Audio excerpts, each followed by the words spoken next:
அஸ்ஸலாமு அலைக்கும் வரஹ்மத்துல்லாஹி வபரகாத்துஹு. எல்லாம் வல்ல ஏக இறைவனின் கண்ணியத்திற்குரியவர்களே, நாம் வாழக்கூடிய இந்த உலகத்தில் ஒரு மனிதன் மற்றவனை சார்ந்து வாழக்கூடிய ஒரு நிலையில்தான் இறைவன் நம்ம அவர்களை எல்லாம் படைத்திருக்கிறான். கணவன் மனைவியை சார்ந்தோ, மனைவி கணவனை சார்ந்தோ, பெற்றோர்கள் பிள்ளைகளை சார்ந்தோ, பிள்ளைகள் பெற்றோர்களை சார்ந்தோ, ஒரு மனிதன் மற்றவனை சார்ந்தோ, மற்றவன் இன்னொருத்தவனை சார்ந்தோ வாழக்கூடிய ஒரு நிலைத்தான் இந்த உலகத்தில் நமக்கு ஏற்பட்டு இருக்கிறது. இப்படி ஒருவன் மற்றவனை சார்ந்து வாழக்கூடிய ஒரு சூழலிலும் கூட மனிதர்கள் சுயநலவாதிகளாக இருக்கக்கூடிய நிலைகளை நம்மால் பார்க்க முடிகிறது. நான், என் மனைவி, என் பிள்ளைகள், என் குடும்பம், என் பெற்றோர்கள், அதை தாண்டி மற்றவர்கள் எவ்வளவு பாதிக்கப்பட்டாலும் சரி, சமூக ரீதியாகவோ பொருளாதார ரீதியாகவோ குடும்ப ரீதியாகவோ எவ்வளவு பாதிக்கப்பட்டாலும் அதை பற்றிய கவலையோ அதை பற்றிய ஒரு இன்னலோ இடரோ எனக்கு இல்லை. நான் இன்பமாக, நான் சுகபோகமாக வாழ வேண்டும் என்கிற ஒரு இலக்கோடு இன்றைக்கு பலர் வாழக்கூடிய நிலைகளை நம்மால் பார்க்க முடிகிறது. எந்த அளவுக்குன்னா, கொஞ்சம் நீங்கள் சிந்திச்சு பாருங்கள், மனிதர்களினுடைய சுற்றுச்சூழல் எப்படி இருக்குது. மனிதர்களினுடைய சுற்றுச்சூழல் எல்லாமே பொது நலத்தை அன்றாடம் போதிக்கக்கூடியதாக இருக்கிறது. நீங்கள் யோசிங்க, வானம் சுயநலமாக இருந்தால் நமக்கு மழை பொழிவிக்குமா? பூமி சுயநலமாக இருந்தால் புற்பூண்டுகளை விளைவிக்குமா? மலைகள் சுயநலமாக இருந்தால் பூமியை தாங்கி பிடித்திருக்குமா? இப்படி செழுமை சூழல்ல, பொதுநல சூழல்ல வாழக்கூடிய மனிதன் மட்டும் சுயநலவாதியாக இருக்கக்கூடிய நிலைகளை நம்மால் பார்க்க முடிகிறது. எந்த அளவுக்குன்னா, அல்லாஹ் தன்னுடைய திருமறை குர்ஆன்ல மறுமை நாளில் ஒரு மனிதனினுடைய சுயநல பண்பு, தன்னல பண்பு எந்த அளவிற்கு முத்திப்போய் இருக்கிறது என்பதை இறைவன் தன்னுடைய திருமறை குர்ஆனில் அல் கலம் என்கிற அத்தியாயத்திலே பேசுகிறான். அல்லாஹ் தன்னுடைய திருமறை குர்ஆன்ல சொல்லும் பொழுது, மறுமை நாளில் யுபஸ்ஸரூனஹும், அவர்கள் ஒருவரைக்கொருவர் பார்த்து கொள்வார்கள். மறுமை நாளில் யாரையெல்லாம் இந்த உலகத்தில் பார்த்தார்களோ, யாரையெல்லாம் இந்த உலகத்தில் அவர்கள் சந்தித்தார்களோ, இப்படி மறுமை நாளில் எல்லாருமே மொத்தமாக நிற்கும் பொழுது ஒருவரை ஒருவர் அவர்கள் பார்த்து கொள்வார்கள். பார்த்து கொள்ளும் பொழுது யவத்துல் முஜ்ரிமு லவ் யஃப்ததி மின் ஆதாபி யௌமி இதின் பிபனி வ சாஹிபதிஹி வ அஹி வ ஃபசீலதிஹி அல்லதி துவி. நாளை பாருங்க, மறுமை நாளில் இறைவனிடத்தில் ஒரு மனிதனினுடைய கோரிக்கை, எந்த பிள்ளைக்காக, எந்த பெற்றோர்களுக்காக, எந்த மனைவிக்காக, எந்த உடன் பிறந்தவர்களுக்காக, உற்றாருக்காக, சுற்றாருக்காக மனிதன் இந்த உலகத்தில் சுயநலமாக ஓடி உழைத்து சம்பாதித்து இரத்தத்தை வியர்வையாக இறைத்து வாழ்ந்தானோ, அந்த மனிதனினுடைய சுயநல போக்கை இறைவன் தன்னுடைய திருமறையில் பேசுகிறான். மறுமையில், இறைவா, இதுதான் என்னுடைய பெற்றோர்கள், இவர்கள்தான் எனக்கு பிறந்தவர்கள், இவர்கள்தான் என்னுடன் பிறந்தவர்கள், என்னுடைய நண்பர்கள், இவர்கள் அனைவர்களையும் நரகத்தில் நீ போட்டுவிடு. ஓ மன்ஃபில் அர்லி ஜமியா, இந்த பூமியிலே வாழ்ந்து வீழ்ந்த அனைவர்களையும் நீ நரகத்தில் போட்டுவிடு. சும்ம யுஞ்சி, நீ என்னை காப்பாற்றி விடு என்று ஒரு மனிதன் மறுமை நாளில் சுயநலதாரியாக, தன்னலதாரியாக பேசக்கூடிய ஒரு நிலையை, ஒரு தருணத்தை இறைவன் தன்னுடைய திருமறை குர்ஆனிலே பதிவு செய்யக்கூடிய நிலைகளை பார்க்கிறோம். அப்ப பாருங்க, மனுஷனுடைய சிந்தனை எந்த போக்கில் இருக்கு, அவன் எப்படி தன்னை வளர்த்து கொள்கிறான், தன்னை வடிவமைத்துக் கொள்கிறான் என்பதை நம்ம பார்க்கும்போது, பெற்றோர்களாக இருந்தாலும் சரி, பிள்ளைகளாக இருந்தாலும் சரி, அவங்க எப்படி போனாலும் பரவாயில்லை, நான் என்னுடைய நிலை, என்னுடைய நலம் நன்றாக இருக்க வேண்டும் அப்படிங்கிறது தான் ஒரு மனிதனினுடைய யதார்த்த நிலையாக இருக்கிறது. எந்த அளவுக்குன்னா, நம்ம எப்பேற்பட்ட ஒரு சித்தாந்தத்திற்கு சொந்தக்காரர்களாக இருக்கிறோம் அப்படிங்கிறத ஒவ்வொரு இஸ்லாமியர்களும் சிந்திக்கணும். இன்னைக்கு நிறைய பேருக்கு அந்த சிந்தனைகளே இருக்க மாட்டேங்குது. எப்படிப்பட்ட மார்க்கத்தில் வாழ்ந்துகிட்டு இருக்கிறோம்? ரசூலுல்லாஹ் இஸ்லாத்துக்குண்டான வரை விளக்கணமாக, வர்ணனையாக சொன்னது என்ன? அல்லாஹ்வுடைய தூதர் எதை வர்ணனையாக சொன்னார்கள்? அத்தீனு நசீஹா, இஸ்லாம் என்பது, இஸ்லாமிய மார்க்கத்திற்கான வரை விளக்கணம் என்னவென்று சொன்னால், அது பிறர் நலத்தை போதிக்கக்கூடியது. சுயநலமாக, தன்னலமாக இஸ்லாம் சிந்திக்காது. இன்னைக்கு இஸ்லாத்தை எவன் எவ்வளவு விமர்சித்தாலும் சரி, தீவிரவாத மார்க்கம்னு சொன்னாலும் சரி, பயங்கரவாதத்தை தூண்டக்கூடிய மார்க்கம் என்று சொன்னாலும் சரி, மதவாதத்தை போதிக்கக்கூடிய மார்க்கம் என்று சொன்னாலும் சரி, ஆனால் இஸ்லாத்தினுடைய வரை விளக்கணத்தை அவன் என்ன வேணாலும் சொல்லிட்டு போட்டான். ரசூலுல்லாஹ் சொன்ன அந்த வரை விளக்கணம் என்னன்னா, இஸ்லாம் என்பதே பொதுநல மார்க்கம் தான் அப்படிங்கிறத அல்லாஹ்வுடைய தூதர் தெள்ள தெளிவாக நமக்கு கற்றுக் கொடுத்திருக்கிறாங்க. இன்னும் எந்த இது சும்மா வார்த்தையில இருக்கிறதா? அல்லாஹ்வுடைய தூதர் ஒவ்வொரு அசைவுகளும், நபிகள் நாயகம் ஸல்லல்லாஹு அலைஹி வஸல்லம் அவர்கள் தன்னுடைய சமூகத்திற்கு அறிவுரைத்த, அறவுரைத்த அத்துணை போதனைகளிலேயுமே பொதுநலம் செறிந்ததாக இருப்பதை நம்மால் பார்க்க முடிகிறது. நீங்கள் சாலையில் போறீங்க, போகும் பொழுது மக்களுக்கு இடையூறாக ஒரு கல்லோ முள்ளோ கிடக்குதா, அதை எடுத்து ஓரமாக போடுவது கூட பொதுநலத்தில் ஒரு பங்கு, அது ஒரு தர்மத்தை பெற்றுத்தரக்கூடிய நன்மையை கொண்டது என்று அல்லாஹ்வுடைய தூதர் நமக்கு கற்றுக் கொடுத்திருக்கிறாங்க. ரமலானுடைய மாதம் வருதா, ரமலானுடைய மாதம் வரும் பொழுது ஏழைகள் அவர்களினுடைய பெருநாள்களை அவர்கள் சுகபோகமாக கொண்டாட வேண்டும், அவர்கள் பசித்திருக்கிற நிலையில் நீங்கள் புசித்திருக்க கூடாது என்கிற ஒரு அழகான தத்துவத்தை இஸ்லாமிய மார்க்கம் சொல்லுகிறது. எல்லாரும் யாரா இருந்தாலும் சரி, அடிமையாக இருந்தாலும் சரி, சிறுவர்களாக இருந்தாலும் சரி, அனைவர்களும் என்ன செய்யணும், ஃபித்ரா தொகையை ரமலானுடைய மாதத்தில் கொடுக்கணும். பெருநாள் தொழுகை துவங்குவதற்கு முன்பாகவே அந்த ஃபித்ரா தொகையை வசூலித்து ஏழை எளிய மக்களுக்கான அந்த பொருளாதாரமோ அல்லது பொருளோ கொண்டு போய் சேர்க்க வேண்டும். இது இஸ்லாமியர்களின் மீது கடமை என்று இஸ்லாம் சொல்கிறது.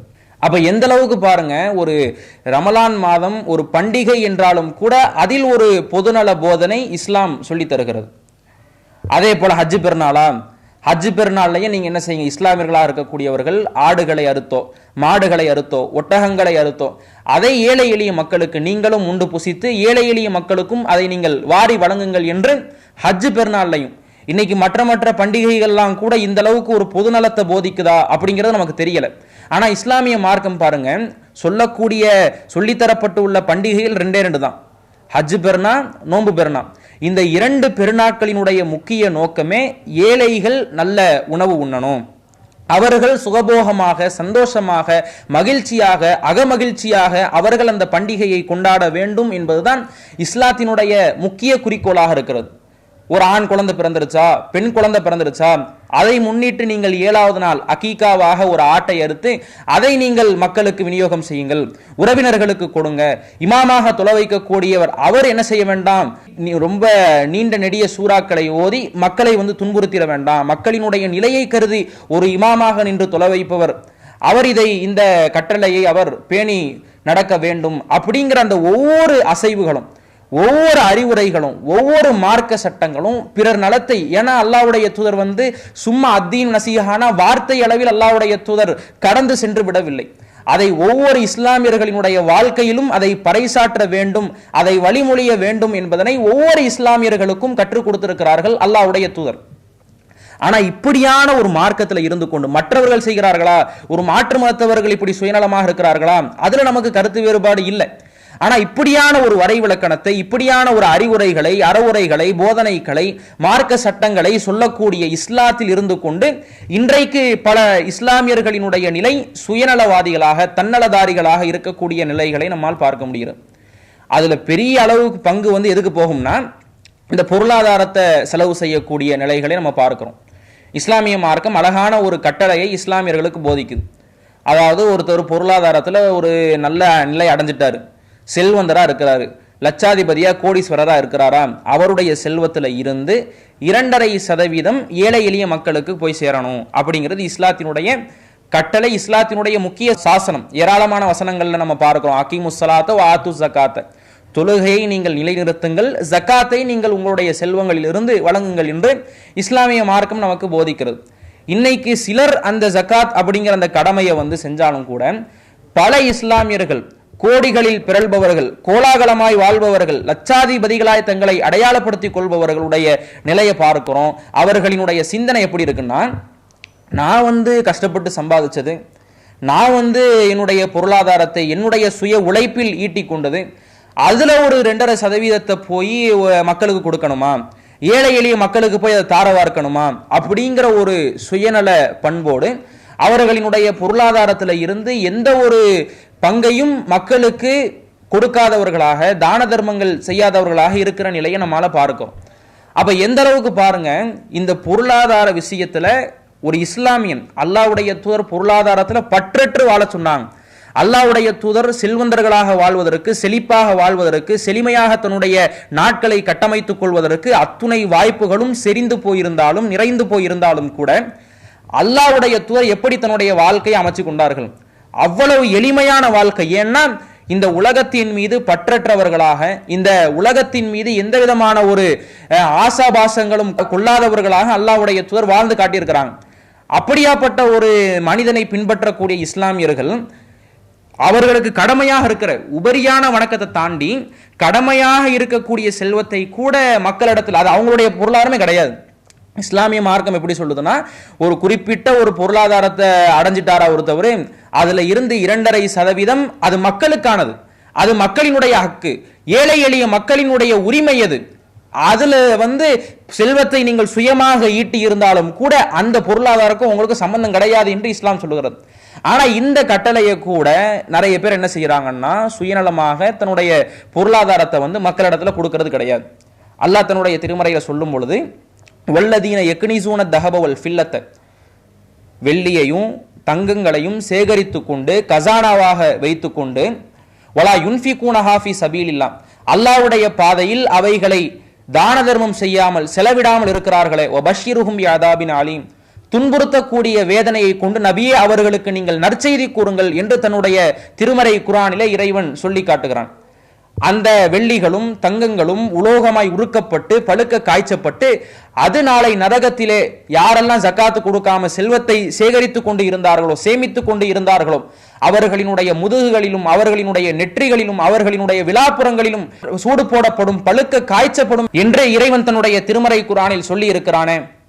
அப்ப இந்த மாதிரியான கட்டளையை நம்ம எந்த அளவுக்கு தன்னுடைய வாழ்வியல் நெறியாக எடுத்து செயல்படணும். இதுக்கு மாற்றமாக இஸ்லாமியர்களுடைய நிலையை பார்க்கும். ஏராளமான ஏழைகள், ஏராளமான வறுமைதாரிகள், அவர்களினுடைய உடைகளும் அவர்களினுடைய உணவு முறைகளும் வறுமையை வார்க்கக்கூடியதாக, வறுமையை வர்ணிக்கக்கூடியதாக இருக்கிறது. ஆனா இதையெல்லாம் பார்த்தும் கூட ஒரு 10 ரூபா பேக்கெட்ல இருந்து நம்ம எடுத்துட்டோம்னா நம்முடைய கசானா குறைஞ்சு போயிருது, நம்முடைய பொருளாதார வளம் குறைந்து போகுது அப்படிங்கிற ஒரு சுயநலத்திற்காக அவர்களினுடைய ஏழ்மையை பார்த்து, எளிமையை பார்த்து, வறுமையை பார்த்தும் கூட இன்றைக்கு பலர் பொருளாதாரத்தை செலவு செய்யாத ஒரு நிலையை பார்க்கிறோம். இப்படியாப்பட்ட மக்களுக்குன்னு அல்லாஹ் திருமறை குர்ஆன்ல ஒரு வரலாற்று நிகழ்வை பேசுறான். என்ன வரலாற்று நிகழ்வுன்னா, அஸ்ஹாபுல் ஜன்னா, தோட்டத்திற்கு உரியவர்களை பற்றி அல்லாஹ் பேசுறான். அவங்க என்ன செய்யறாங்கன்னா, ஒரு தோட்டத்துல அவர்களுக்கான விளைச்சல்களை விளைவிக்கிறாங்க. அந்த விளைச்சல்களை விளைவிச்சு அந்த அறுவடைக்குரிய நாட்கள் வரும் பொழுது எல்லாத்தையும் எடுத்து, அந்த கதிர்களை, அந்த தானிய பொருட்களை எல்லாத்தையும் எடுக்கக்கூடிய அறுவடை நாள் வரும் பொழுது என்ன செய்யறாங்கன்னா, அந்த தோட்டத்திற்கு சொந்தக்காரர்கள்லாம் ஒருத்தருக்கு ஒருத்தர் பார்த்து பேசிக்கிறாங்க. நம்ம என்ன செஞ்சிருவோம், அல்லாஹ் யதுகுலுன்னஹல் யௌம அலைக்கும் மிஸ்கீன், ஏழைகள் எல்லாம் உங்களிடத்தில் நுழைவதற்கு முன்பாக நம்ம என்ன செஞ்சிருவோம், காலையில வெள்ளவனே போய் நம்முடைய அந்த தானிய பொருட்கள், விளைச்சல் பொருட்கள் அனைத்தையுமே நம்ம அறுவடை செய்து கொள்வோம் அப்படின்னு பேசிக்கிறாங்க. எப்படின்னா அல்லாஹ்வையும் முற்படுத்தல, இன்ஷா அல்லாஹ்னு சொல்லல, ஏழைகள் வரக்கூடாது, ஏழைகள் வருவதற்கு முன்பாகவே நம்ம அந்த எல்லா தானியங்களையும் எல்லா விளைச்சல்களையும் அறுவடை செய்து கொள்ளணும் அப்படிங்கிற ஒரு சுயநலத்தோடு என்ன செய்யறாங்கன்னா, காலை பொழுதை அடைகிறார்கள். காலை பொழுதை அடைகிற பொழுது ஃபலம்மா ரஅவுஹா காலு இன்னா லதால்லூன், அந்த விளைச்சல் நிலங்களை, அந்த தோட்டங்களை அவர்கள் பார்க்கிற பொழுது நம்ம நஷ்டம் அடைஞ்சிட்டோமே, நம்ம இழப்புக்கு உள்ளாகிட்டோமே, நம்ம நிராயுத பாணியாக நிராதரவாக நாம ஆயிட்டோமே அப்படின்னு என்ன செஞ்சுக்கிறாங்கன்னா ஒருவருக்கொருவர் பார்த்து பேசிக் கொள்கிறார்கள். எப்பேற்பட்ட ஒரு தண்டனையை அல்லாஹ் இந்த மக்களுக்கு கொடுக்குறான் பாருங்க. நாளைக்கு நம்ம போயிடுவோம், அறுவடை செஞ்சிருவோம் அப்படின்னு சொல்லும் பொழுது அல்லாஹ்வையும் முற்படுத்தலை, இன்ஷா அல்லாஹ் போவோம், இன்ஷா அல்லாஹ். இன்னைக்கான நிறைய பேர் பார்க்கிறோம், நிறைய பேர் இந்த இன்ஷா அல்லாஹ்ங்கிற வார்த்தையை எப்படி பயன்படுத்துறாங்கன்னா, யாராவது ஒருத்தர்கிட்ட கடன் வாங்குறது, கடனை வாங்கும் பொழுது அதை திருப்பி கொடுக்கணுமா இல்லையா, அதுக்கு ஏதாவது ஒரு சாக்கு போக்கு சொல்றதுக்கு என்ன செய்வாங்கன்னா இன்ஷா அல்லாஹ்ங்கிற வார்த்தையை பயன்படுத்துவாங்க. இப்படி இன்ஷா அல்லாஹ் பயன்படுத்தக்கூடிய நிலையை பார்க்கிறோம். ஆனா அல்லாஹ் இங்க என்ன சொல்றான்னா, அந்த தோட்டத்திற்கு சொந்தக்காரர்கள் நாளைக்கு போயிடுவோம், நாளைக்கு நம்ம அறுவடை செஞ்சுக்கிறோம், நாளைக்கு எல்லா விளைச்சல்களையும் எடுத்துக்கிறோம் அப்படின்னு சொன்னாங்க. இன்ஷா அல்லாஹ் என்று அவர்கள் அல்லாஹ்வை நினைவு கூறவும் இல்லை. அதே சமயத்துல ஏழைகள் நம்ம கிட்ட வந்துடக்கூடாது, ஏழைகள் நம்ம கிட்ட நுழைஞ்சிடக்கூடாது. ஏழைகள் வந்தாங்கன்னா நம்முடைய அந்த விளைச்சல்கள்ல இருந்து, நம்முடைய தானிய பொருட்கள்ல இருந்து அவர்களுக்கு ஒரு சில பங்குகளை நாம் கொடுக்க வேண்டியது இருக்கும். அதனால என்ன செஞ்சுக்கிறோம், நம்ம அந்த தோட்டத்துக்கு போய் நமக்கான விளைச்சல்களை, நமக்கான தானியங்களை நம்ம எடுத்துக்கிட்டு வந்துருவோம்னு சுயநலமாக சிந்தித்ததனுடைய விளைவு இப்பேற்பட்ட ஒரு வேதனையை அல்லாஹ் அவங்களுக்கு கொடுக்கிறான். அதை பார்க்கிற பொழுது அந்த தோட்டத்திற்கு அவர்கள் சென்று அறுவடை செய்யலாம் என்று நினைக்கிற பொழுது ஏற்கனவே அறுவடை செய்யப்பட்ட நிலம் போல், ஒண்ணுமில்லாத நிலம் போல் அதை இறைவன் ஆக்கி விடுகிறான். அந்த வசனத்தினுடைய தொடர்ச்சியில் இறைவன் சொல்லும் பொழுது, கதாலிக்கல் ஆதா, இறைவனினுடைய வேதனை இவ்வாறு தான் இருக்கும். மறுமையினுடைய வேதனை அக்பரு லௌகானு யாலமூன், அவர்கள் அறிவார்களேயானால் இதைவிட கடுமையாக இருக்கும் என்று தன்னுடைய திருமறை குர்ஆன்ல கலம் அப்படிங்கிற அத்தியாயத்தில் இந்த வரலாற்றை இறைவன் பேசி வருகிறான். அப்ப எப்பேற்பட்ட ஒரு நிலை அல்லாஹ் சொல்லி கொடுக்குறான் பாருங்க. நம்ம பொருளாதாரம், நம்ம சந்தோஷமா இருக்கணும், என்னுடைய பிள்ளைகள், என்னுடைய மனைவிமார்கள், என்னுடைய பெற்றோர்கள் இவர்கள் மட்டும்தான் என்னுடைய பொருளாதாரத்திற்கு சொந்தக்காரர்களாக இருக்கணும். அப்படி நினைப்பவர்களினுடைய நிலையை இறைவன் திருமறையில் சொல்லி அவர்களினுடைய செல்வங்கள் அளிக்கப்பட்ட வரலாறை இறைவன் தன்னுடைய திருமறையிலே பேசி காட்டுகிறான் என்று சொன்னால், அப்ப செல்வத்தை செலவிடக்கூடிய விஷயத்துல நாம எந்த அளவுக்கு பொதுநலதாரியாக வாரி இறைப்பவர்களாக இருக்க வேண்டும் அப்படிங்கிறத உணரணும். அல்லாஹ்வுடைய தூதரை எடுத்துக்கங்க. நபிகள் நாயகம் ஸல்லல்லாஹு அலைஹி வஸல்லம் இருக்கிறாங்களே, அவங்களுடைய மனைவிமார்கள்ல ஒருத்தவங்க என்ன செய்யறாங்கன்னா, ஒரு ஆட்டை அறுக்கிறாங்க. ஆட்டை அறுத்து, ரசூலுல்லாஹ்வுடைய ஏழ்மை நிலை நமக்கு தெரியும். ரசூலுல்லாஹ் எப்பேற்பட்ட வாழ்க்கையை வாழ்ந்தாங்க, எவ்வளவு எளிமையான ஏழ்மையான வாழ்க்கையிலும் எளிலாய் அல்லாஹ்வுடைய தூதர் வாழ்ந்தார்கள். நம்மெல்லாம் வரலாறு படிச்சிருக்கிறோம். அப்ப இப்படி இருக்கிற நிலையில ஒரு ஆட்டை அறுத்து மனைவிமார்கள் என்ன செய்யறாங்கன்னா, அந்த ஆட்டினுடைய எல்லா பகுதிகளையுமே தர்மம் செஞ்சிடறாங்க, எல்லாத்தையுமே விருந்தோப்பல் செய்து விடுகிறார்கள். இப்ப அல்லாஹ்வுடைய தூதர்கிட்ட அந்த மனைவிமார்கள்ல ஒருத்தவங்க வந்து சொல்றாங்க, அல்லாஹ்வுடைய தூதரே, ஆட்டை அறுத்தா இந்த செப்பை மட்டும்தான் நம்ம கிட்ட இருக்கு, இதை தாண்டி இந்த மற்ற எல்லா பகுதிகளையுமே நம்ம என்ன செஞ்சிட்டோம்னா தர்மம் செஞ்சிட்டோம், இந்த செப்பை மட்டும்தான் இருக்குன்னு அல்லாஹ்வுடைய தூதர்கிட்ட மனைவிமார்கள்ல ஒருத்தவங்க சொல்றாங்க. இதுக்கு அல்லாஹ்வுடைய தூதர் எப்படி பதிலளிக்கிறாங்க தெரியுமா? நீங்க வந்து செப்பை மட்டும்தான் இருக்குங்கிறீங்க, செப்பையை தவிர அனைத்தும் நம் இடத்தில் இருக்கிறது என்று அல்லாஹ்வுடைய தூதர் தத்துவ ரீதியாக ரத்தின சுருக்கமாக மிகப்பெரிய ஒரு கருத்தை உள்ளடக்கக்கூடிய ஒரு வார்த்தையை ரசூலுல்லாஹ் சொல்றாங்க. நீங்க என்ன சொல்றீங்கன்னா, செப்பை மட்டும்தான் நம்ம கிட்ட இருக்கு, எல்லாம் தர்மத்துக்கு போயிடுச்சுன்னு சொல்றீங்க.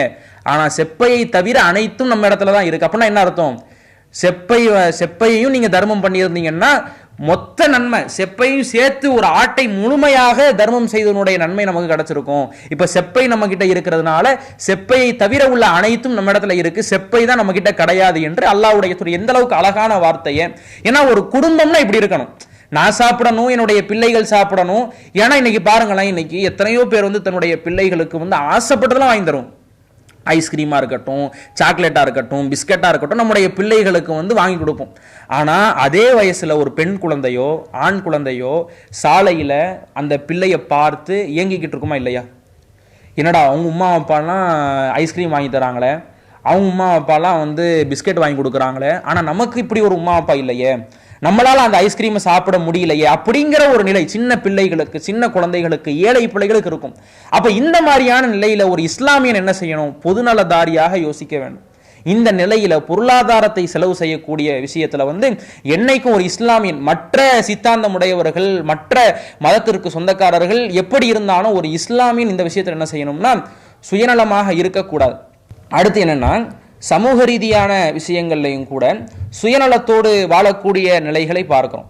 இஸ்லாமிய மார்க்கம் வந்து இதற்கு நேர் மாற்றமாக சமூக விஷயத்துல ஒருத்தவர் நின்று போராடணும், அனைவருக்குமான மனிதனாக இருக்கணும், அனைவருக்குமான ஆட்சியாக இருக்கணும், யார் பாதிக்கப்பட்டாலும், சமூக ரீதியாக எவர் பிற்படுத்தப்பட்டாலும், எவருடைய உரிமைகள் பறிக்கப்பட்டாலும் அவருக்காக போராடணும், அவருடைய உரிமையை மீட்கு கொடுக்கணும் அப்படிங்கிற ஒரு தத்துவத்தை இஸ்லாம் நமக்கு சொல்லுகிறது. ஆனா இன்னைக்கு நீங்க பாருங்க, இஸ்லாமியர்களை நம்ம எடுத்துக்கிட்டோம்னா பலர் சமூக விஷயத்துல எப்படி இருக்கிறாங்க? பொருளாதாரத்துல ஒரு சில சாரார்கள் சுயநலமாக இருக்கிறாங்க. அதே மாதிரி சமூக ரீதியாக ஒருத்தன் பாதிக்கப்படுறானா, ஒரு பெண் கற்பழிக்கப்படுறாளா, ஒருத்தனுடைய வழிபாட்டு உரிமைகள், குடி உரிமைகள், வணக்க உரிமைகள் பறிக்கப்படுகிறதா, பேச்சுரிமைகள், கருத்துரிமைகள் பறிக்கப்படுகிறதா, இந்த நிலையில சுயநலமாக இருக்கக்கூடிய நிலையை பார்க்கணும். எந்த அளவுக்குன்னா என்ன நினைக்கிறாங்கன்னா, நம்முடைய சமூக பொறுப்பு வந்து ஒரு ஹேஷ்டேக பரப்புறதுனால முடிஞ்சு போச்சு.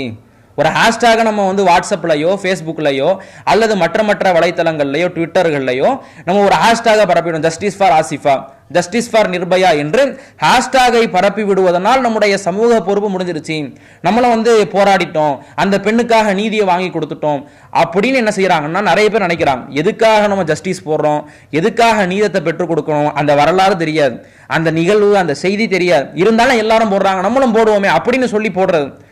ஆனா இதுதான் உண்மையான ஒரு போராளிக்கு, உண்மையான ஒரு இஸ்லாமியனுக்கான குறியீடா? இதுதான் ஒரு இஸ்லாமியனுக்கான அடையாளமா? ஒரு சமூகத்துல அல்லாஹ்வுடைய எப்படி சொல்றாங்கன்னா, ஒரு இறை நம்பிக்கையாளர்கள் எப்படி இருக்கணும் தெரியுமா? மற்ற மனிதர்களோட இருக்கும் பொழுது மசலுல் ஜசத், ஒரு உடலை போன்று இருக்கணும். உடல்கள்ல ஏதாவது ஒரு உறுப்பு சுகவீனம் அடைந்தாலும் கூட, பலவீனம் அடைந்தாலும் கூட, மற்ற உறுப்புகளும் சுகவீனம் அடைந்தது போல், பலவீனம் அடைந்தது போல் அந்த உறுப்புக்காக இயங்கிக் கொண்டு இருக்கும். இதுதான் மனித உடலினுடைய யதார்த்த நிலை. அப்படி ஒரு இறை நம்பிக்கையாளர்கள் இருக்கணும், மனிதர்கள் இருக்கணும், சகோதரத்துவமாக இருக்கணும். உன்னுடைய வீட்டில் உனக்கு ஒரு கஷ்டம் வருதுன்னா நீ எப்படி துடிப்பியோ அதே போல பக்கத்து வீட்டுக்காரனுக்கும் துடிக்கணும், பக்கத்து நாட்டுக்காரனுக்காகவும் துடிக்கணும், பக்கத்து மாநிலத்தவனுக்கும் துடிக்கணும் என்று இஸ்லாமிய மார்க்கம் நமக்கு போதிக்கிறது.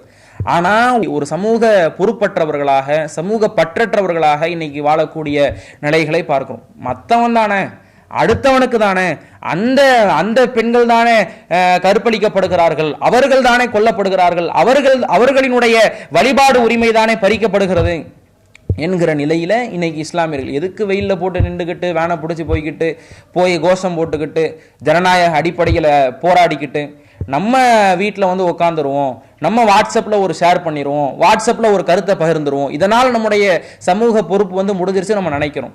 ஆனால் இது வல்ல ஒரு சமூக பற்றாளனுக்கான, ஒரு இஸ்லாமியனுக்கான அடையாளம். அல்லாஹ்வுடைய தூர் எப்படி சிட்டா பறந்தாங்க தெரியுமா? மதீனாவில் பாருங்க, மதீனாவில் திடீரென்று கானபில் மதீனத்தி ஃபஸம், திடீரென்று ஒரு சப்தம் வருகிறது, திடீரென்று ஒரு திடுக்கம் மக்களுக்கு மத்தியில். பார்த்தா மக்கள்லாம் பயப்படுறாங்க, அலறாங்க. என்னடா சப்தம் இது, என்னவா போகுது, எப்படி இதை வந்து எதிர்கொள்றது, இப்படிலாம் மக்கள் பேசிக்கிட்டு இருக்கிறாங்க, பயப்படுறாங்க. அல்லாஹ்வுடைய தூதர் அபூ தல்ஹா ரலியல்லாஹு அன்ஹு அவங்க இடத்துல இருந்து கடிவாளம் பூட்டப்படாத குதிரையை எடுத்து சென்று பார்த்து வர்றாரு. போய் பார்த்துட்டு மக்களிடத்துல வந்து லம் துராவோ, நீங்கள் அஞ்சாதீர்கள், பயப்படாதீர்கள் என்று மக்களை ஆசுவாசப்படுத்துகிறார்கள், மக்களுக்கு ஆறுதல் சொல்லி தருகிறார்கள். கடிவாளம் பூட்டப்படாத குதிரை. நீங்க சாதாரணமா நமக்கு ஸ்கூட்டர் ஓட்டும் பொழுதே பல ஆக்சிடென்ட் நடக்குது. கடிவாளம் பூட்டப்படாத குதிரையை ரசூலுல்லாஹ் எடுத்துட்டு போறாங்க. கடிவாளத்தை எதுக்கு போட்டுவாங்கன்னா, குதிரை வந்து தன்னுடைய வலது புறத்தை பார்த்தோ இடது புறத்தை பார்த்தோ திசை மாறி போயிடக்கூடாது. கடிவாளத்தில் கண்ணில் கடிவாளத்தை போட்டோம்னா நேரிய திசையில் நம்ம சொல் பேச்சியை கேட்டு குதிரை பயணிக்கும் அப்படிங்கிறதுனால கடிவாளம் போடுவாங்க. கடிவாளம் பூட்டப்படாத குதிரையில் பயணிக்கிறது ரொம்ப திறன் பெற்று இருக்கணும். அதுக்கு வந்து ஒரு முக்கிய பயணியாக இருக்கணும், நிறைய பயணம் செய்தவர்களாக இருக்கணும். அல்லாஹ்வுடைய தூதரை பாருங்க, வீரதீரமாக அந்த குதிரையை எடுத்து அல்லாஹ்வுடைய தூதர் போய் பார்த்துட்டு வர்றாங்க. எந்த ஒரு சப்தமும் இல்லை, நீங்கள் பயப்படாதீங்க, நீங்க அஞ்சாதீர்கள் என்று அல்லாஹ்வுடைய தூதர் தன்னுடைய சமூக பொறுப்பை அந்த சபையிலே சமர்ப்பித்தார்கள். இன்னைக்கு அப்படி ஏதாவது ஒரு ஆட்சியாளர் பார்க்கிறோமா? நாட்டை ஆள்பவர்களாக இருக்கட்டும், மாநிலத்தை ஆள்பவர்களாக இருக்கட்டும், மாவட்டத்தை ஆள்பவர்களாக இருக்கட்டும், அவங்கள பாதுகாக்கிறதுக்கே ஒரு பெரிய படை தேவைப்படுது. யாராவது ஒரு சிஎம்ஓ ஒரு பிஎம்ஓ ஒரு ரோட்டில் வராருன்னா எல்லாத்தையும் மறைச்சிருவாங்க, எல்லாத்தையுமே ஸ்டாப் பண்ணிடுவாங்க. வாகனம் போகக்கூடாது, அந்த இடத்துல யாரும் நடமாடக்கூடாது. சிஎம் எந்த காரில் போறாருன்னே தெரியாது, முன்னாடி ஒரு 10 கார் இருக்கும், பின்னாடி ஒரு 10 கார் இருக்கும். இப்படி அவங்கள பாதுகாக்கிறதுக்கே ஒரு பெரிய படை வேலை செஞ்சுக்கிட்டு இருக்கு. ஆனால் ரசூலுல்லாஹ் பாருங்க, ஒரு ஆட்சி தலைவராக, ஆன்மீக தலைவராக, சமூக பற்றுள்ளவர்களாக, பொறுப்புள்ளவர்களாக அல்லாஹ்வுடைய தூதர் மக்களுக்கு ஒன்னா நம்ம போய் பார்த்துட்டு வருவோம்னு சொல்லி நபித்தோழர்கள் அழைச்சிட்டு போயிருக்கலாம். காவலாளிகள் ரசூலுல்லாஹ் ஒரு ஆட்சி தலைவராக இருக்கும் பொழுது தன்னுடைய காவலாளிகளை ரசூலுல்லாஹ் அனுப்பியிருக்கலாம். ஆனால் அல்லாஹ்வுடைய தூதர் தன்னிச்சையாக அல்லாஹ்வுடைய தூதர் சென்று மக்களுக்கான தேவையை அந்த இடத்துல பூர்த்தி செய்கிறாங்க. இப்படி இருக்கணும். சும்மா சமூக பற்றாளன், சமூக ஆர்வலர், நானும் மக்களுக்காக பேசுவேன் என்று மார்த்தட்டி கொள்வது அல்ல. ஒரு இஸ்லாமியனா, ஒரு இறை நம்பிக்கையாளனா பிறப்பில் தோன்றணும். பிறப்புல தோன்றதுன்னு சொல்லுவாங்களா இல்லையா? ஏதோ ஒன்று வந்து இஸ்லாமிய மார்க்கத்தினுடைய போதனைகளை உள்ளத்துல விதைத்து விதைத்து பிறப்பில் தோன்றதா இருக்கணும். எதர்ச்சியாக நம்ம ஒன்று பார்க்கிறோமா, மக்களுக்கு ஒரு தீமைன்னு தெரியுதா, மக்களுக்கு தீங்குன்னு தெரியுதா, அதை தட்டி கேட்பவர்களாக இருக்கணும். அதை கண்டு ஒதுங்கி விடுபவர்களாக நம்ம இருக்கக்கூடாது. அதற்கடுத்தபடியாக பார்த்தீங்கன்னா, இணக்கம் கொள்றதுல, நட்பு கொள்வதில், இரு உறவுகள் சேருவதில் கூட சுயநலமாக இருக்கக்கூடிய நிலையை பார்க்கிறோம். நட்புங்கிறது வந்து எவ்வளவு புனிதமான ஒரு இணக்கம், எவ்வளவு புனிதமான ஒரு உறவு. ஏன்னா இன்னைக்கு மனுஷனுக்கு வந்து பெற்றோர்கள் இல்லாமல் இருப்பான், பிள்ளைகள் இல்லாமல் பலர் இருக்கிறாங்க, சொந்த பந்தங்கள் கூட இல்லாமல் இருக்கிறாங்க. ஆனால் உலகத்தில் எவனும் நண்பர்கள் இல்லாமல் இருக்க மாட்டான். இப்படியான ஒரு இணக்கத்தில் கூட ஒரு சுயநலத்தை எதிர்பார்த்து பழகக்கூடிய நிலையை பார்க்கிறோம். இவன் கூட பழகுனா இவன் வந்து நிறைய காசு வச்சிருக்கிறான், பெரிய செல்வந்தனாக இருக்கிறான், அரசியல் பின்புலம் உள்ளவனாக இருக்கிறான், இவன் கூட பழகும் பொழுது நமக்கு ஏதாவது ஒரு ஃபாய்தா இருக்கும், நமக்கு ஏதாவது ஒரு பயன் இருக்கும், நம்ம கடன் கேட்டால் கொடுப்பாங்க, எங்கேயாவது வெளிநாடுகளுக்கு வெளி ஊர்களுக்கு சுற்றுலா பயணியாக செல்லும் பொழுது நம்மையும் அழைத்து செல்வார்கள். இப்படின்னு ஒரு சொற்ப காரணத்தை, ஒரு சுயநல உணர்வோடு நட்பு கொள்ளக்கூடிய நிலைகளை பார்க்கிறோம். நட்புங்கிற புனிதமான இணக்கத்தில் கூட கலக்கத்தை ஏற்படுத்தக்கூடிய வகையில் தங்களினுடைய பழக்கத்தை ஏற்படுத்தி கொள்ளக்கூடிய நிலைகளை நம்மால் பார்க்க முடிகிறது. ஆனால் இஸ்லாமிய மார்க்கத்தை பாருங்க, எந்த அளவுக்கு ஒரு நட்புக்கான வரைவிலக்கணம் சொல்லி தருகிறது. ரஜுலானி, 2 மனிதர்கள், தஹாப்பா ஃபில்லாஹி இஜ்தமா அலைஹி வ தஃபர்ரகா அலைஹி, 2 மனிதர்கள் அல்லாஹ்விற்காக இணைகிறார்கள், அல்லாஹ்விற்காக அவர்கள் பிரிகிறார்கள். நட்புக்கான வரைவிலக்கணமே எப்படி இருக்கணும்னா, ஒருத்தவங்க கூட நான் ஃப்ரெண்ட்ஷிப் வச்சிருக்கிறேன்னா, ஒருத்தன் என்னுடைய நண்பனாக இருக்கிறானா, அது இறை நேசத்திற்காக இருக்கணும், இறைவனினுடைய பொருத்தத்தை பெறுவதற்காக இருக்கணும், இறைவனுக்காக அவனை நான் நேசிக்க வேண்டும், இறைவனுக்காக பிரிய வேண்டும். இதுதான் ஒரு நட்புக்கான வரைவிலக்கணமாக இஸ்லாமிய மார்க்கம் சொல்லுகிறது. ஆனால் இன்னைக்கு பாருங்க, இந்த நட்புங்கிற இணக்கத்தில் கூட சுயநலம். அல்லாஹ்வுடைய தூதர் நட்பு கொண்டார்களே, அபூபக்கர் ரலியல்லாஹு அன்ஹு அவர்களோடு ரசூலுல்லாஹ்வுக்கு ஏராளமான தோழர்கள் இருக்கிறாங்க. உயிரை கொடுப்பதற்கு, உயிரை பாதுகாப்பதற்கு ஏராளமான தோழர்கள் ரசூலுல்லாஹ்வுக்கு இருந்தாங்க. ஆனால் அல்லாஹ்வுடைய தூதருக்கு நெருக்கமான, மிகவும் ஒரு பரஸ்பர உறவோடு, பண்போடு, பாசத்தோடு பழகக்கூடிய ஒரு நண்பர் யாருன்னா அபூபக்கர் ரலியல்லாஹு அன்ஹு. மிகப்பெரிய ஒரு செல்வந்தராக இருக்கிறாங்க. மக்காவில் இருந்து மதீனாவுக்கு ஹிஜ்ரத் பண்ணி போகும் பொழுது கூட மிகப்பெரிய ஒரு செல்வந்தராக அறியப்பட்டவர்கள் அபூபக்கர் ரலியல்லாஹு அன்ஹு. அபூபக்கர் அனைவர்களுக்கும் பழக்கமானவராக இருக்கிறார், மிகப்பெரிய ஒரு செல்வந்தராக இருக்கிறார். அப்ப இப்படியான ஒரு செல்வ செழிப்புல இருக்கும்போது கூட அல்லாஹ்வுடைய தூதர் இவரிடத்துல ஒரு சுயநலத்தை எதிர்பார்த்து பழகல. மக்காவில் இருந்து மதீனாவுக்கு ஹிஜ்ரத் பண்ணி போகும் பொழுது கூட ஒட்டகத்தை அபூபக்கர் ரலியல்லாஹு அன்ஹு அவர்களிடத்துல பொருளாதாரத்தை கொடுத்து வாங்குறாங்க. 2 மாதங்கள் நபிகள் நாயகம் ஸல்லல்லாஹு அலைஹி வஸல்லம் அவர்களினுடைய வீடுகளில் அடுப்பு எரியாத பொழுதும் கூட, தண்ணீரையும் பேரித்தம்பளத்தையும் கொண்டு அவர்கள் உணவு உண்ணும் பொழுதும் கூட அல்லாஹ்வுடைய தூதர் நம்முடைய நண்பரிடத்துல பொருளாதாரத்தை கேட்போம், அதை எண்ணி பழகுவோம்னு அல்லாஹ்வுடைய தூதர் ஒரு காலம் நினைக்கல. அவர்களினுடைய நட்பு இறைவனுக்காக இருந்தது என்பதை நபிகள் நாயகம் ஸல்லல்லாஹு அலைஹி வஸல்லம் அவர்கள் ஒவ்வொரு தருணத்திலேயும் தன்னுடைய வாழ்க்கையில் உணர்த்துவர்களாக இருக்கிறாங்க. அப்ப இறைவனுக்காக நாம் நட்பு கொள்பவர்களாக இருக்க வேண்டும். அடுத்து பார்த்தீங்கன்னா, பெரும்பான்மையானவர்கள் சுயநல பண்பை எதில் வெளிப்படுத்துவாங்கன்னா, சத்திய மார்க்கத்தை மக்கள் மன்றத்தில் பறைசாற்றுவக்கூடிய விஷயத்தில் சுயநலவாதிகளாக இருக்கக்கூடிய நிலைகளை பார்க்குறோம். எந்த அளவுக்குன்னா, நமக்கு சத்தியம் கிடச்சிருச்சு, நாம் ஏகத்துவ கொள்கையில் இருக்கிறோம், நாம் அல்லாஹ்வை மட்டும் வணங்குறோம், மற்றவர்கள் எப்படி இருந்தால் என்ன, ஊர் மக்களாக இருக்கட்டும், உறவினர்களாக இருக்கட்டும், நண்பர்களாக இருக்கட்டும், அல்லாஹ்வை மட்டும் வணங்கினா என்ன, அல்லாஹ்வுக்கு இணை வைச்சா என்ன, மார்க்கத்திற்கு முரணான பிதத்தான காரியங்களை செய்தால் என்ன, அப்படிங்கிற ஒரு நிலைகள் இன்னைக்கு பல இஸ்லாம் இடத்துல இருக்கு. அதெல்லாம் ஆலிம்கள் பார்த்துப்பாங்க, அதெல்லாம் கிளை நிர்வாகி. ஏன்னா இன்னைக்கு ஒரு அழைப்பு பணி செய்யணும்னா அதுக்கு ஒரு கேட்டகரி இருக்கு. அல்லாஹ் யாரை அழைக்கிறான் என்று சொன்னால், யா அய்யுஹல்லதீன ஆமனு கு அன்ஃபுஸக்கும் வ அஹ்லீக்கும் முன்னார், இறை நம்பிக்கையாளர்களே, நீங்கள் உங்களையும் உங்கள் குடும்பத்தார்களையும் உற்றார்களையும் சுற்றார்களையும் உறவினர்களையும் நரகத்திலிருந்து நீங்கள் காத்துக்கொள்ளுங்கள் என்று அந்த பொறுப்பை இறை நம்பிக்கையாளர்களுக்கு இறைவன் தருகிறான். ஒவ்வொரு இறை நம்பிக்கையாளர்களும் இறைவனை ஏகன் என்று ஏற்றுக்கொண்ட அனைவர்களுக்குமான பொறுப்பு மக்களை நரக நெருப்பிலிருந்து காப்பாற்றணும். மக்கள் ஒரு தீமை செய்யறானா, அல்லாஹ்வுக்கு இணை வைக்கிறானா, மார்க்கத்துக்கு முரணான காரியத்தை செய்யறானா, நபிகள் நாயகம் ஸல்லல்லாஹு அலைஹி வஸல்லம் அவர்கள் காட்டித்தராத கற்றுத்தராத புதுமைகளை தன்னுடைய வாழ்க்கையில் அவன் கடைபிடிக்கிறானா, அதுல இருந்து மக்களை காப்பாற்ற வேண்டிய பொறுப்பு அனைவர்களுக்கும் இருக்கு. ஆனா இந்த விஷயத்துல கூட சுயநலவாதிகளாக இருக்கக்கூடிய நிலைகளை பார்க்கிறோம். ரசூலுல்லாஹ் அப்படி இருந்திருந்தா, நபி தோழர்கள் அப்படி இருந்திருந்தா, நபிமார்கள் அப்படி இருந்திருந்தா, இன்னைக்கு நமக்கு ஏகத்துவ கொள்கை கிடைச்சிருக்குமா, இஸ்லாம் நமக்கு கிடைச்சிருக்குமா? அப்ப இதையெல்லாம் நாம சிந்திக்கணும். நமக்கு கிடைச்சிருக்குதே, இன்னைக்கு பாருங்க, நாம சொர்க்கத்திலையும் இந்த உலகத்தில் நம்மோடு பழகியவர்கள், நம்மோடு படித்தவர்கள், அவர்கள் நரக நெருப்புல கருகப்பட்டு நாம சொர்க்கத்துல சுகபோகமாக இருப்பதை விட ஒரு மிகப்பெரிய வேதனைக்குரிய விஷயம் என்ன? இந்த உலகத்துல யாரோட நம்ம பழகிறோமோ, யாரோட அதிகமாக அன்பு வைத்துக் கொள்கிறோமோ, அவர்கள் நரகத்தில் கருகப்படுவதை விட மிக வேதனைக்குரிய ஒரு விஷயம் வேற எதுவும் கிடையாது. அப்ப இந்த விஷயத்திலையும் இஸ்லாமியர்கள்ல பலர் என்ன செய்யறாங்கன்னா, நமக்கு கிடைச்சிருச்சு, நம்ம ஏகத்துவவாதியா இருக்கிறோம், நம்ம அமல்களை செய்யறோம், நம்ம மார்க்கத்துக்கு முரணாக நடக்காம இருக்கிறோம் அப்படின்னு நாம நினைக்கிறோம். எறும்பினுடைய வரலாற்றை இறைவன் திருமறை குர்ஆன்ல பேசுறான். ஹத்தா இதா அத்தவாலா வாதின் நமுல், எறும்பினுடைய அந்த புற்றுக்கு சுலைமான் அலைஹிவஸல்லம் அவர்களினுடைய படை வருகிற பொழுது, காலத்தின் நம்லத், ஒரே ஒரு எறும்பு சொல்லுகிறது, யா ஐயுஹன் நமுல் உதுகுல் மசாக்கினக்கும், உங்களினுடைய புற்றுக்குள் நுழைந்து விடுங்கள், சுலைமானினுடைய படைகளினுடைய காலடியில் மிதிபட்டு நீங்கள் செத்து விடாதீர்கள் என்று ஒரு பொதுநல சிந்தனையோடு ஒரு எறும்பு பேசக்கூடிய வரலாற்றை இறைவன் தன்னுடைய திருமறையில பதிவு செய்யறான்னா சும்மா பதிவு செய்யல. இதுல இருந்து ஒரு அறிவற்ற, சிந்தனையற்ற, பகுத்தறிவற்ற ஒரு எறும்பு கூட பொதுநலமாக சிந்திக்கிற பொழுது ஆறறிவு உள்ள, உணவை உண்ணக்கூடிய, சிந்திக்கக்கூடிய, பகுத்தறிவு உள்ள மனிதன் ஏன் சுயநலமாக இருக்கிறான் என்று இந்த வசனத்தின் மூலமாக இறைவன் கேட்கிறான். இப்படி நிறைய விஷயங்களை பார்க்கிறோம். ஒரு பிரார்த்தனை செய்யறதா, அதுலயும் சுயநலம். நமக்கு மட்டும் பிரார்த்தனை செய்யறது, நம்ம பெற்றோர்களுக்கு மட்டும் பிரார்த்தனை செய்யறது, மற்றவர்களுக்காக தன்னுடைய பிரார்த்தனைகளில் இடம் கொடுக்காமல் இருப்பது, இறை நினைவில் சுயநலம். அல்லாஹ்விடத்துல பிரார்த்தனை கேட்கும் போது எதையாவது ஒன்றை சாதிக்கணும்னு நினைக்கும் பொழுது என்ன செய்வான்னா, மனுஷன் ஃபர்லு கூட தொழுகாத ஆளு சுன்னத்து தொழுவான், நஃபிலான வக்துகளை தொழுவான், தஹஜத்து தொழுவான்.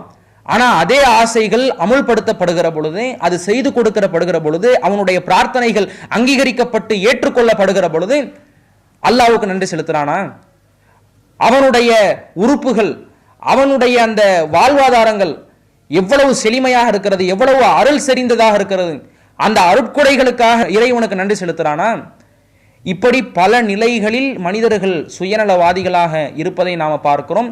ஆனால் இஸ்லாத்தினுடைய வரைவிலக்கணத்தையும் வர்ணனையும் அல்லாஹ்வுடைய தூதர் சொல்லும் பொழுது அத்தீனு நசீஹா, இஸ்லாம் என்பது பொதுநல மார்க்கம், அனைவருக்குமான மார்க்கம். பிறருடைய கஷ்டத்தை, பிறருடைய இன்னல்களை, இடர்பாடுகளை, கஷ்ட நஷ்டங்களை புரிந்து உணர்ந்து நடக்கக்கூடிய மார்க்கம் என்று இஸ்லாத்திற்கு அல்லாஹ்வுடைய தூதர் ரத்தின சுருக்கமாக இந்த விளக்கத்தை சொல்லி உள்ளார்கள். அப்பேற்பட்ட ஒரு இஸ்லாமியர்களாக நாம் வாழ வேண்டுமே தவிர சுயநலவாதிகளாக, தன்னலவாதிகளாக தன்னுடைய வாழ்க்கையை கட்டமைத்து கொள்ளாமல் பொதுநலவாதிகளாக வாழக்கூடிய ஒரு வாய்ப்பினை வல்ல ரஹ்மானிடம் நாம் கேட்க வேண்டும். அத்தகைய ஒரு பாக்கியத்தை வல்ல ரஹ்மான் நம் அவர்களுக்கு தந்தருள் புரிவானாக. அஸ்ஸலாமு அலைக்கும் வரஹ்மத்துல்லாஹ்.